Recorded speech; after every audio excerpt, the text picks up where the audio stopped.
So great to be back at home at RainbowPUSHCoalition, to be here in my father's rightful standing place. On this migrant issue, let us be clear. Some people think that groceries come from the refrigerator. Some people think a little deeper and says it came out of the grocery store. And someone gets real deep, they'll tell you it came from the farmland. But if you talk to a farmer, he would tell you it comes from the soil and the seed and the sun, and only God truly has dominion over it. I don't want us to look at what's happening in Chicago and Boston and New York and Seattle as something that starts at Mexico. It doesn't start simply in Chicago or Boston or New York or Seattle.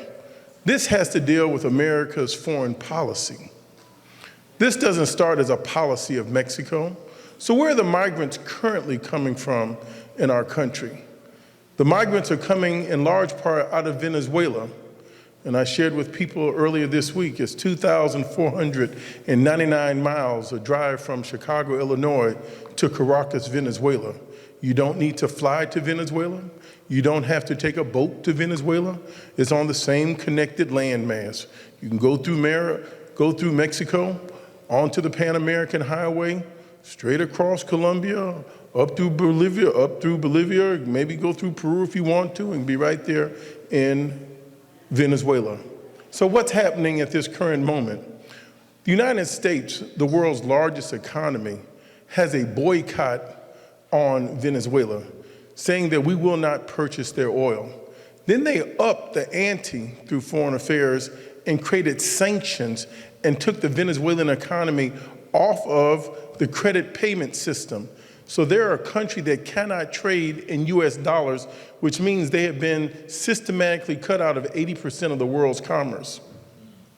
The conditions are so horrible in Venezuela, now the people have to survive. 7 million people, it's estimated, that have left their homes and their houses and their neighborhoods and community in Colombia because they can no longer stay there. Venezuela in the last 15 years has gone through the equivalent of 3 great economic depressions. So our policy has driven them into poverty. A place that has almost 10% of the world's oil fields cannot trade in our own hemisphere.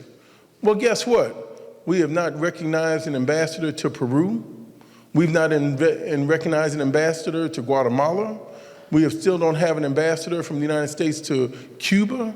We have a pending nominee into Haiti.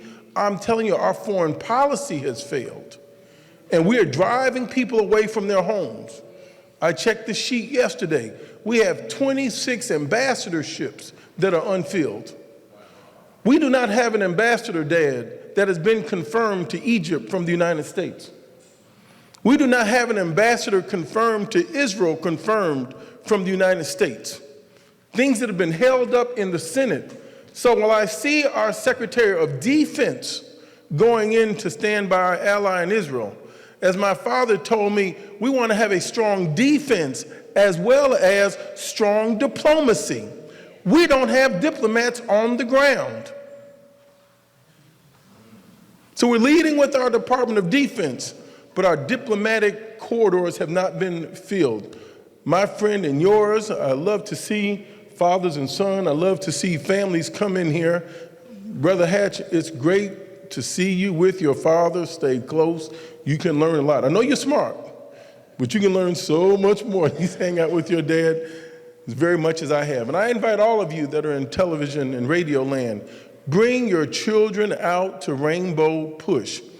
You've gone through school Monday through Friday, and that's a good thing for your fundamental education. You need to come to Rainbow Push so you can get a civics education, so you can know how to act, so you can have some knowledge on how to move forward. Then you need to go to Sunday school so you can get a good character education. We want to make sure our children are raised whole. Right now, they're talking about STEM. STEM's a good thing, science, technology, engineering, and math. But you're going to need to know the humanities. You're going to need to know something about religion. you're going to need to know something about culture and history. So let's not narrow and pigeonhole our children and think they're little bitty widgets in a big machine. I want to thank you so much. We're going to continue. I've got a town hall coming up on a federal level for the 1st Congressional District, and we're going to map out and show you in the first week of November what is happening with the migrants and the actions that we can take. But in the meantime, my father, Reverend Jackson, wants your heart to stay supple. That Jesus teaches us about the migrant children. He had to flee. Jesus had something to say at the core of our religion about dealing with strangers. At the core of our religion, Reverend Hatch is going to share with you how we treat the strangers and the immigrants and the lonely is our test of character.